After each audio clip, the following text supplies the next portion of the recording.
J'ai l'habitude de commencer mes conférences toujours par ceci. Il n'y a pas de plus grande folie au monde que de condamner pour faux ce qui ne nous semble pas vraisemblable, et de ramener la puissance de Dieu et de notre mère nature à notre propre capacité et à notre suffisance. C'est l'essai numéro 26 de Montaigne.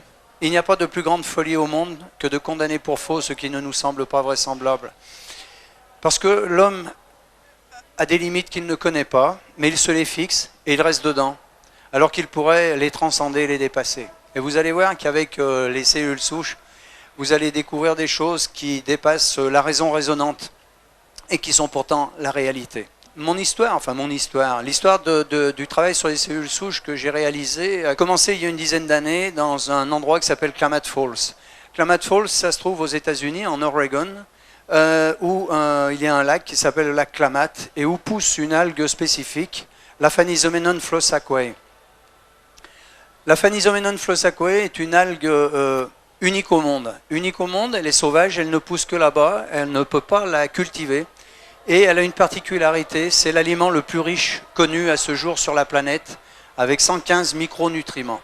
Cette algue est connue depuis très très longtemps aux États-Unis et également dans d'autres pays. Elle a seulement été autorisée en France le 20 septembre 2007. Et cette algue, aux États-Unis, on s'était aperçu que les gens qui la consommaient n'étaient jamais malades, ou ceux qui étaient malades revenaient en santé.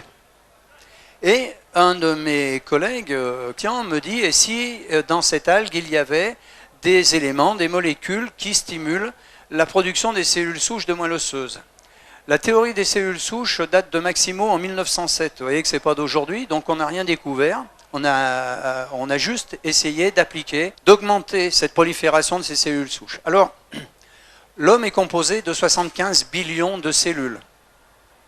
Pour arriver à ces 75 billions de cellules, eh bien, il a bien fallu commencer par une, pour que ces cellules se multiplient. Chaque jour, notre corps va fabriquer des cellules de réparation. Notre cœur va fabriquer des cardiomyocytes, le foie des hépatocytes. Mais le foie ne fabriquera que des hépatocytes et le cœur que des cardiomyocytes, parce que ces cellules sont différenciées. Ce sont des cellules d'organes, d'accord ? Et une cellule de cœur ne peut pas aller réparer une cellule de foie, ou un foie. Et une cellule de foie ne peut pas aller réparer un cœur, c'est biologiquement impossible. Le corps génère en moyenne 25 millions de cellules de réparation par jour. Le cœur que nous avons aujourd'hui a totalement été restauré en 4 mois. En 4 mois, le cœur que nous avons aujourd'hui n'est pas du tout le même que celui que nous avions il y a 4 mois. Il en est ainsi de tous les organes et même du cerveau. Ce qui est étonnant dans le cerveau, c'est que ces cellules, les neurones et les cellules gliales se régénèrent en permanence et pourtant on a le souvenir de ce qui s'est passé il y a 1 an, il y a 2 ans, il y a 10 ans, il y a 20 ans. C'est un miracle. Avant d'arriver à un corps complet de 75 billions de cellules, eh bien, il faut bien commencer par une seule. Alors, comment ça se passe chez les mammifères ? C'est un ovocyte qui est fécondé par un spermatozoïde, bien entendu, et qui va donner la vie. L'homme ne sait pas donner la vie. L'homme ne donne pas la vie. C'est un acte magique. Nous pouvons dupliquer, nous pouvons cloner. Nous ne pouvons pas donner la vie. On ne sait pas faire, ça ne nous appartient pas, grâce à Dieu. Cette cellule fécondée, cet œuf fécondé, cet ovocyte fécondé va se multiplier pour donner des cellules dites totipotentes. Et là, nous sommes dans les cellules souches, mais embryonnaires. Ces cellules souches embryonnaires vont ensuite se multiplier pour donner apparition de ces cellules pluripotentes qu'on va appeler des blastocytes, dans lesquels on va trouver des blastocèles. Puis l'embryon, le fœtus, puis l'humain. Les cellules totipotentes ici, ce sont les cellules embryonnaires. Totipotentes, ça veut dire toute potentialité. Toute potentialité. Retenez bien ça, tout est là-dedans. Tout est dans ce tableau. Cellule embryonnaire totipotente. Une cellule. Cette cellule, elle va se multiplier en deux. Une cellule souche mère et une cellule souche fille. Ces cellules vont à nouveau se multiplier en deux, puis en deux, puis en deux, puis en deux, à l'infini. D'accord ? Quand elles vont se multiplier, elles vont donner apparition à des cellules pluripotentes, plusieurs potentialités. Totipotentes, toute potentialité, pluripotentes, plusieurs potentialités. Elles peuvent se multiplier et se différencier dans tous les types de tissus. C'est-à-dire qu'une cellule totipotente ou pluripotente peut faire du cerveau, du foie, du pancréas, de l'œil, de l'estomac, de l'intestin, tous les organes. Ça, c'est scientifiquement prouvé. On a pensé, jusqu'à il y a quelques années, que les cellules souches pluripotentes n'avaient pas les potentialités des cellules totipotentes. Parce que là, nous sommes dans les cellules embryonnaires, là, dans les cellules souches adultes. Or, elles peuvent se multiplier et se différencier dans tous les types de tissus. Cela, aujourd'hui, on le sait. Ces cellules vont à nouveau continuer à se multiplier par deux pour donner apparition des cellules multipotentes, multiples potentialités. Mais là, attention, elles ne peuvent se renouveler que dans certains types de tissus, et on va le voir dans le schéma suivant, on reviendra sur le schéma après, dans un feuillet, dans un certain type de feuillet embryonnaire. Puis ensuite, ces cellules vont se multiplier à nouveau pour donner naissance à des cellules différenciées, c'est-à-dire des ostéocytes, des cardiomyocytes, des hépatocytes. Mais une fois que les hépatocytes seront faits, aujourd'hui, dans l'état de nos connaissances, ils ne peuvent pas revenir en arrière. C'est-à-dire qu'un hépatocyte ne peut faire que du foie. Et ces cellules de foie vont se multiplier, on connaît ça depuis très longtemps, le foie est un organe qui se régénère très très vite, en permanence. Donc voilà l'œuf ici fécondé, le zygote, l'ovocyte, qui va, une fois fécondé, va donner apparition, naissance à des blastocytes dans lesquels on va trouver une trentaine de blastocèles. Ces blastocèles vont se multiplier et puis vont migrer, soit dans l'endoderme, soit dans le mésoderme, soit dans l'ectoderme. C'est ce que je vous disais dans le tableau précédent, c'est-à-dire que cellules multipotentes peuvent se renouveler qu'en certains types de tissus. C'est-à-dire une fois qu'elles seront ici, elles ne pourront se renouveler dans l'endoderme que dans du poumon, du tube digestif ou du foie. Le tableau n'est pas exhaustif, hein, d'accord ? Par contre, si elles sont parties pour faire du mésoderme, dans ce feuillet embryonnaire dit mésoderme, elles ne pourront faire que du rein, du cœur, de la moelle et du sang, du muscle ou de l'os. Mais la même, elle peut faire de l'os ou du rein ou du muscle ou du cœur. D'accord ? Si elle est partie là, elle fera du tube digestif ou du poumon ou du foie. Mais une fois qu'elle est partie ici, elle ne peut plus être là, hein. Et si elle part dans l'ectoderme, elle fera de la peau, du cerveau ou des nerfs. D'accord ? Mais une fois qu'elle sera ici du nerf, on revient là, elle est différenciée. Elle ne peut plus revenir en arrière. Vous allez comprendre ce que sont les cellules souches, c'est très simple, c'est très facile. Quand j'étais petit garçon, et puis je suppose que tous les petits garçons, enfin tous les hommes ici aujourd'hui, quand on était petit, on joue avec des lézards, on les attrape par la queue et les lézards ils cassent leur queue. Et la queue du lézard repousse. Cellules souches qui font repousser la queue du lézard. Donc, vous avez vu, on va revenir, hein, mais c'est simple. Cellules souches, ici, totipotentes, embryonnaires. Cellules souches pluripotentes, ce qu'on va appeler adultes. Cellules souches adultes, que l'on va trouver beaucoup dans la moelle osseuse, mais également dans le cerveau. Mais il est plus facile de travailler sur de la moelle osseuse que de travailler sur du cerveau. Imaginons, et ça c'est fait, bien entendu, que ces cellules souches de moelle osseuse, on vienne les prélever avec une seringue, on les cultive, on les multiplie dans des boîtes de, ce qu'on appelle les boîtes de pétri, on les nourrit, on les fait se multiplier, et une fois qu'elles sont multipliées par milliers, par millions, on va les réinjecter dans l'organe qui est malade, et ces cellules souches de moelle osseuse que l'on a prélevées, qu'on va réinjecter dans le cœur, vont faire du cœur. Mais si on les avait réinjectées dans le foie, elles auraient fait du foie. Au bout de quelques jours, et vous allez voir des photos dans quelques instants, des vraies photos, eh bien au bout de quelques jours, le cœur est entièrement reconstitué. Vous voyez qu'il n'y a même pas de traces de cicatrice, il n'y a pas de nécrose au niveau du cœur. Si ça avait été dans le foie, elle aurait fait du foie, réparer complètement le foie. Alors, les petits points bleus ici, ce sont les cellules souches qui, naturellement, tous les jours, nous en relarguons environ 3 millions de cellules souches de moelle osseuse. Hein, environ 3 millions. Tous ici, c'est une moyenne. Et ces cellules souches, de manière naturelle, migrent à travers l'os et vont circuler dans la circulation sanguine. Il faut 36 heures à une cellule souche pour qu'elle fasse le tour complet du corps humain. 36 heures. Alors imaginons que ce petit point bleu ici, ce sont des cellules souches qui circulent, hein, ça c'est des veines, des artères, et puis elles partent ici. Et elles arrivent dans le foie. Et ici, vous voyez dans le foie, injury. Injury, c'est un stress. Il y a un problème au foie. Eh bien, qu'est-ce qui va se passer? Le foie, lorsqu'il a un problème, quel que soit l'organe, il va générer des signaux de détresse, qu'on appelle des cytokines. Imaginons qu'il y ait le feu ici, qu'est-ce qu'on va faire? On fait le 18. Ben, on ne fait que reproduire ce que fait la nature. Le foie, il fait le 18.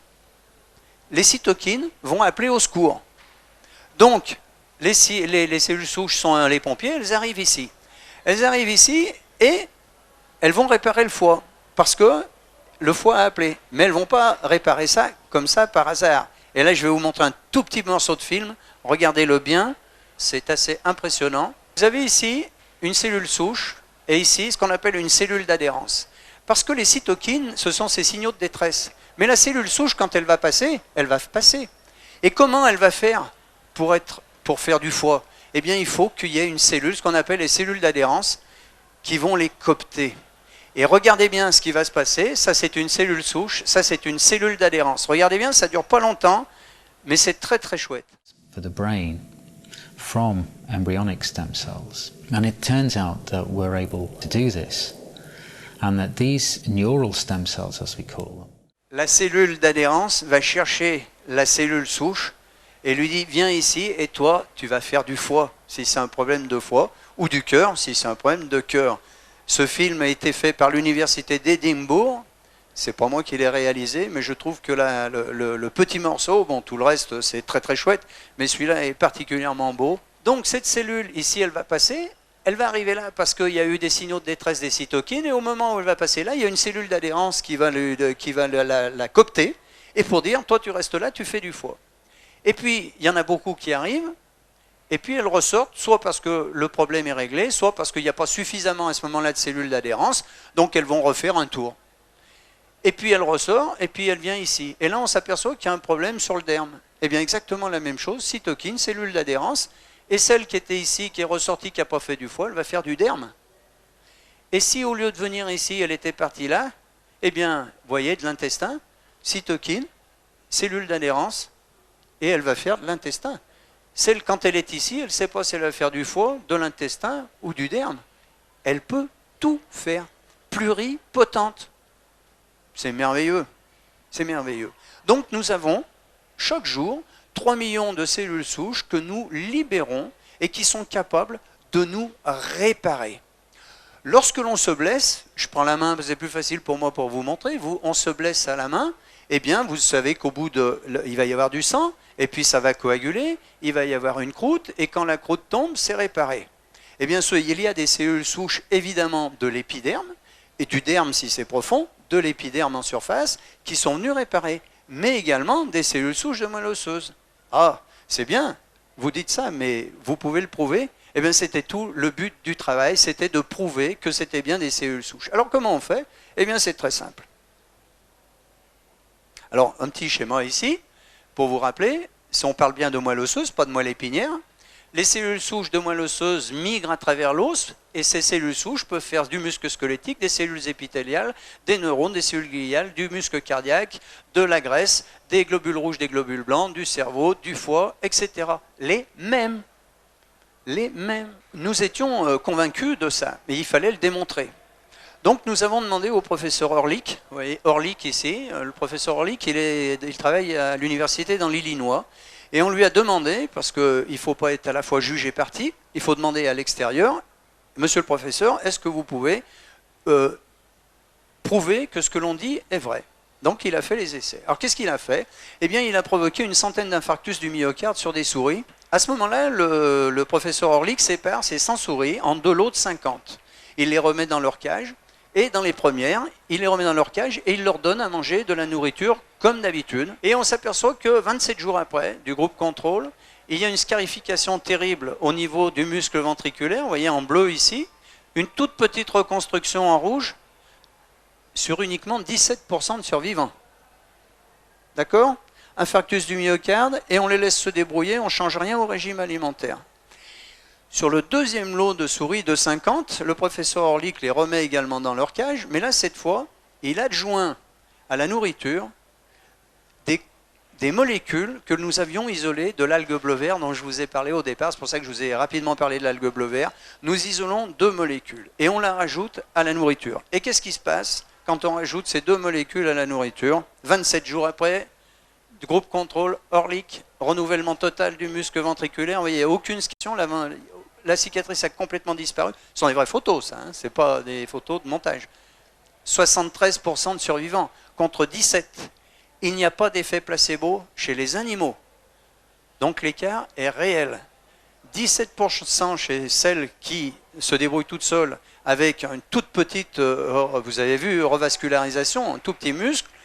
Là, le muscle est entièrement refait en 27 jours. Ah, c'est bien. Donc, c'est ça, 73% contre 17%. Oui, mais c'est un constat. C'est pas une preuve. Ah, vous avez raison. C'est pas une preuve. On peut faire ça à l'infini, ça ne sera jamais une preuve. Alors comment prouver que c'était bien des cellules souches qui arrivaient de la moelle osseuse? Eh bien, je le dis dans toutes les conférences, lorsque j'étais plus jeune, à partir de l'âge de 15 ans, dans les 63, eh bien, je faisais de la spéléologie. Et quand on perdait une rivière souterraine, on mettait dans l'eau de la rivière un produit qui s'appelle la fluorécéine. Cette fluorécéine, c'est un produit qui est indélébile et que l'on va retrouver 100 mètres, 500 mètres, 5 km, 10 km, 20 km, 30 km plus loin, quand l'eau va résurger. Et quand cette eau va résurger, va ressortir de la terre, dans un lac ou dans une rivière, on va voir que cette eau est fluorescente. C'est la preuve qu'elle vient bien de l'endroit où on a mis la fluorécéine, elle est passée dans la terre et elle ressort. Eh bien, on a fait exactement la même chose. Le professeur Orlik a simplement mis un produit fluorescent dans la moelle osseuse, que l'on appelle le test d'immunofluorescence. On provoque un infarctus du myocarde, ou peu importe l'accident, et à ce moment-là, on attend, et on regarde ce qui se passe, et 36 heures après, alors bon, ça c'est un dessin bien entendu, le cœur humain, il y a un infarctus du myocarde, et 36 heures après, qu'est-ce qu'on s'aperçoit? Que 30% des cellules de réparation étaient fluorescentes. Donc elles venaient bien de la moelle osseuse, elles avaient migré, et pour venir réparer le problème, grâce aux cytokines qui appellent, et aux cellules d'adhérence. CQFD. La démonstration était faite que c'était bien ça. Alors notre but à nous, c'était de dire, eh bien, puisque nous avons 3 millions de cellules souches de réparation, et que manifestement ça ne suffit pas, surtout lorsque l'on vieillit, c'est pour ça que l'on vieillit, est-ce qu'il n'y aurait pas dans cette algue bleu-vert des éléments qui permettent de stimuler l'augmentation de ces cellules souches et leur prolifération? Eh bien oui, et on avait isolé à l'époque 2 éléments qui ont permis d'augmenter cette production et cette migration de 30%. C'est-à-dire qu'au lieu d'avoir 3 millions de cellules de réparation quotidiennes, comme je vous ai dit tout à l'heure en moyenne, eh bien on en avait 3,9 millions. Donc on avait 900 000 cellules souches de réparation supplémentaires. Donc c'était déjà un grand progrès. En 2007, j'arrête de travailler avec l'équipe d'Oregon et de Californie, c'était la même, on travaillait dans les 2 universités. Et là, je vais travailler avec le professeur Paul Raoul Sandberg à l'université de Tampa, en Floride. Tampa, c'est la 9e université des États-Unis. Et là, on va rajouter au produit de Paul Raoul Sandberg de l'université de Floride le noyau cellulaire, le cœur de la phanisoménon, isolé avec l'éthanol. Ça veut dire qu'aujourd'hui, au lieu d'avoir 3 millions de cellules de réparation quotidiennes, on en a 5,4 millions. Ça change beaucoup de choses. Ça veut dire qu'on est capable vraiment de se régénérer beaucoup plus vite et beaucoup mieux. C'est un phénomène naturel. Il n'y a, depuis 10 ans, aucun épuisement de la production de ces cellules souches de moelle osseuse. C'était les questions qu'on a pu se poser pendant 2 ans, 3 ans au départ. Mais est-ce qu'un jour, on ne va pas épuiser? Non. C'est comme le sang. Quand vous êtes donneur de sang, on vous prend un quart de litre de sang. 3 jours après, votre sang il est entièrement reconstitué. Eh bien là, c'est la même chose. Au bout de quelques heures, les cellules souches sont à nouveau reconstituées, etc. Il n'y a pas d'épuisement du trop de prolifération des cellules souches. Donc on a mis un produit au point qui s'appelle le Synerstem que vous avez ici, qui est donc à base de myrtille, de thé vert, de bleuet, de carnosine, de vitamine D3 et du cœur de la phanisoménon. Uniquement le cœur, hein, je ne parle pas de la totalité de la plante, uniquement le cœur. À quoi servent les cellules souches? C'est scientifique, ça. C'est prouvé. Vous avez en blanc la bibliographie. Alors vous voyez que les travaux datent de 2003, les premières publications 2002-2003, puisqu'on a commencé en l'an 2000. Et les publications, les premières ont commencé en 2002-2003, sur les cellules souches de moelle osseuse, hein, je parle bien, pas les cellules souches embryonnaires. Accidents vasculaires cérébraux, vous connaissez les AVC, utilisés sur les AVC. Les cellules souches adultes du cerveau, de la moelle osseuse et du sang de cordon ont un effet thérapeutique. Les cellules colonisent spontanément la lésion. Publication. Les diabètes, insulino ou non insulino-dépendants. Les cellules souches adultes du foie, du pancréas peuvent former des îlots de Langerhans. Les îlots de Langerhans, c'est dans le pancréas, c'est ce qui permet de traiter le sucre, c'est pour ça que ça agit sur le diabète. Publication scientifique à chaque fois, c'est pas nous ça. C'est à partir des travaux, hein, mais ce n'est pas nous qui avons écrit. Sur les blessures de la moelle épinière, les cellules souches adultes sont capables de se multiplier et de rétablir la connexion. Lésions cardiaques. Les cellules souches adultes de la moelle osseuse et du muscle peuvent réparer les lésions après un infarctus du myocarde. Vous l'avez vu sur une photo, enfin, un montage, des images, mais c'est exactement comme ça que ça se passe. Nous, au lieu de les prélever, de les injecter, on les fait sortir. Nos produits sont végétariens. Et nous avons également les attestations halal et kasher, parce que nous sommes dans le monde entier. Sur la maladie de Parkinson, Alzheimer, sclérose en plaques, sclérose latérale amyotrophique, fibromyalgie, amyotrophie spinale infantile. Les cellules souches adultes du cerveau peuvent former tous les types de neurones, migrer dans le cerveau pour réparer les lésions et prévenir la perte de neurones. Publication. Une équipe de Los Angeles du centre médical Cedars-Sinai a montré la réversibilité des symptômes chez le premier patient parkinsonien traité avec ses propres cellules souches nerveuses, en avril 2002. Ce sont nos propres cellules souches. On les prend à personne d'autre. Donc elles sont forcément compatibles. Il n'y a pas de problème là. Elles sont biologiquement compatibles. L'injection de facteurs de croissance dans le cerveau des patients stimule les cellules souches neuronales des patients, 61% d'amélioration. Ben, c'est-à-dire on les booste, hein, on les fait se multiplier. Sclérose multiple, maladie de Crohn et lupus. Les cellules de la moelle osseuse stoppent la progression et font diminuer les symptômes. Publication. Les cellules souches du sang périphérique génèrent des cellules de tous les feuillets primaires. Vous vous rappelez ? Endoderme, mésoderme, ectoderme, les trois feuillets. De tous les feuillets primaires, y compris des cellules endothéliales, des cellules neurales et des cellules de foie. Les cellules souches adultes de la moelle osseuse recréent des neurones dans le cerveau humain. Jusqu'à il y a 10 ans en arrière, on pensait qu'on naissait avec un capital de neurones, vous savez, on l'a tous entendu, puis que tous les jours, on en perdait un certain nombre. Ben, on serait tous gaga. Donc, c'était pas possible, mais on pensait que c'était comme ça. Et en réalité, les neurones se reproduisent eux-mêmes. Et les neurones sont aussi capables de faire n'importe quelle cellule du corps humain. C'est une particularité. C'est comme dans les cellules souches de moelle osseuse. La transplantation de cellules souches de moelle osseuse adultes répare les tissus cardiaques chez les patients. Les cellules souches adultes de la moelle osseuse forment du foie, de la peau, du tube digestif chez les patients et participent à la formation de tous les tissus du corps humain. À chaque fois en blanc, les publications. Une unique cellule de moelle osseuse d'une souris adulte forme de la moelle fonctionnelle, des cellules sanguines, du foie, du poumon, du tube digestif, de la peau, du cœur et du muscle squelettique.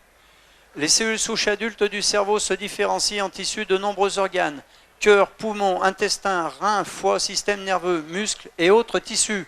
J'insiste bien, le produit que nous avons mis au point, le Synerstem, qui est un produit naturel, végétarien, il ne guérit rien, il ne soigne rien. Il n'a aucune propriété thérapeutique. Vous avez bien compris que son seul rôle, c'est de stimuler la production de nos cellules souches et leur migration. Et que ce sont nos cellules souches qui nous réparent. D'accord ? J'insiste, c'est important. On ne prend pas de raccourci. Le produit ne guérit rien. Aujourd'hui, on sait que l'on peut augmenter la production et la prolifération des cellules souches de moelle osseuse de 80%, ce qui nous permet d'avoir, de presque pas tout à fait doubler, bientôt oui, mais pas encore, de doubler notre capacité d'auto-régénération. Alors, vous avez beaucoup de résultats positifs, mais vous avez aussi des échecs. Et ces échecs, c'est pourquoi ? Eh bien, il y a deux critères à ça. Et les échecs, on les a quantifiés. Sur toutes les pathologies confondues, 7%. Et 7%, c'est pas beaucoup, 7% d'échecs. Mais c'est 7% de trop. Mais on ne pourra jamais arriver à 100%. Et celui qui vous dirait ça sera un menteur. Et 7% d'échecs, pourquoi ? Deux critères. Un, des gens qui vont arrêter trop tôt. Nous avons eu une dame qui avait une sclérose en plaques depuis 15 ans.